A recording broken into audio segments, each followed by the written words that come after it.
Gênesis 7, o dilúvio. E de repente a primeira gota não era apenas chuva, era o começo do juízo. Hoje nós vamos falar sobre um dos capítulos mais fortes e assustadores da Bíblia.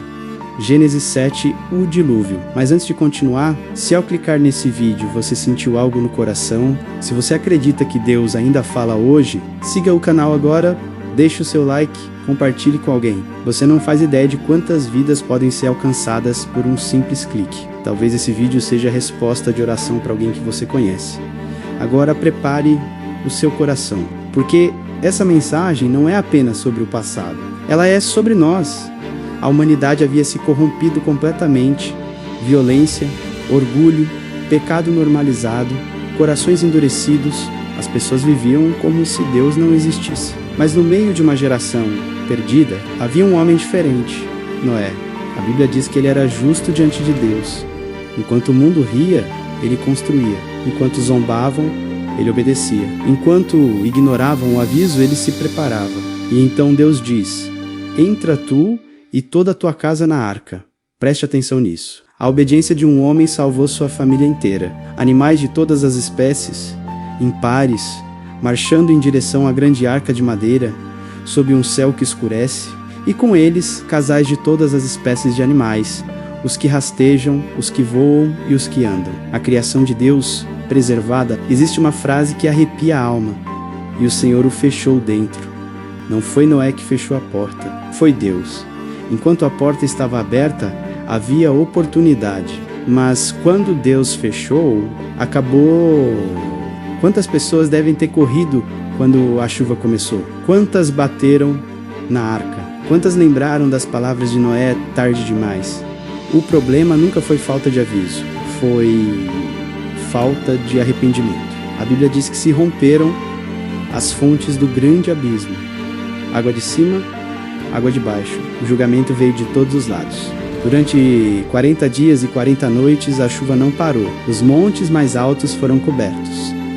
Tudo que tinha fôlego morreu. Tudo menos Yu, que estava na arca. Entenda isso. Quando o mundo afunda, quem está na arca permanece. A arca não era apenas uma construção. Era um símbolo. Ela tinha uma única porta, um único caminho de entrada. Uma única chance. Noé entrou pela fé. Ele não viu a chuva antes de obedecer. Ele obedeceu antes de ver. Essa é a fé que salva. Muitos querem provas antes de obedecer. Noé obedeceu antes da prova. As águas prevaleceram por 150 dias. Imagine o silêncio dentro da arca. Somente o barulho da água, sem saber quando iria terminar. Mas havia uma certeza. Deus estava no controle. Mesmo quando tudo parecia perdido, Deus estava preservando o que ele prometeu. Agora eu te faço uma pergunta sincera. Nós estamos vivendo dias muito diferentes dos dias de Noé. Violência virou rotina, pecado virou entretenimento, Deus virou opção. Assim como naquela época, as pessoas vivem como se nunca fossem prestar contas. Mas a mensagem continua sendo pregada. A arca ainda está sendo anunciada, só que haverá um dia em que a porta será fechada. Imagine o desespero das pessoas tentando sobreviver. O nível da água subindo. Gritos ao longe. A porta fechada, não porque Deus não amou, mas porque ignoraram o amor.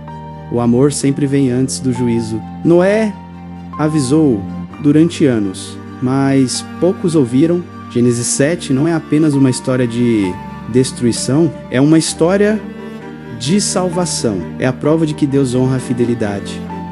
Enquanto o mundo ria, Noé se preparava. Enquanto todos ignoravam, ele obedecia. E quando as águas vieram, ele estava seguro. Agora, a pergunta não é sobre Noé, é sobre você. Se a chuva começasse hoje, você estaria dentro da arca? Se essa mensagem falou com você, escreva nos comentários. Eu escolho obedecer. Siga o canal. A história de Noé não é sobre o fim do mundo, é sobre um novo começo. Deus está oferecendo um novo começo para você hoje. Não importa quão longe você tenha ido, o amor dele é maior. A porta da graça está aberta. Entre e volte para casa. Ele está esperando por você.